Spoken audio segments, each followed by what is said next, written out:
soi trin kan ti pu ten lian chia sắc mel moi na ching dâu re gan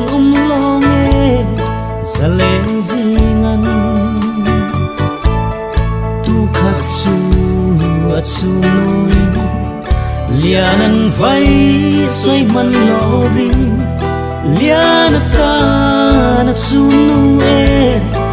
a khát liam e an soi mel tra le sai thiang Elvis Presley bohia akung zo big le long e kan chi buia yang reng hian van noi khinh pha an piang long e pia le ya hian an sat minh hian dai ni re anei don lo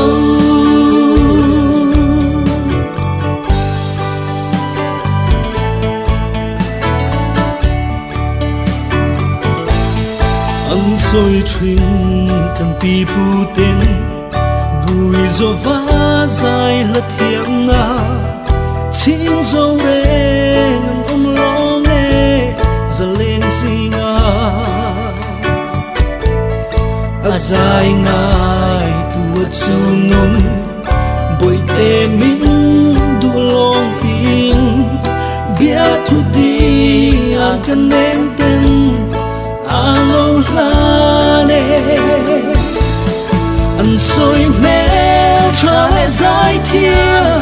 Elvis Presley boya akung zo big le long e kan si buia tiang reng hian va nuai sing fa an piang long e pia le ya an sát minh hiền đây ni re anei don lo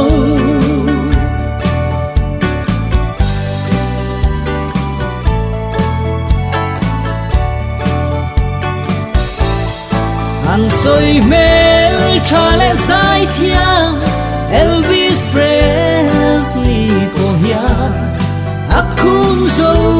big le long e kan chi buia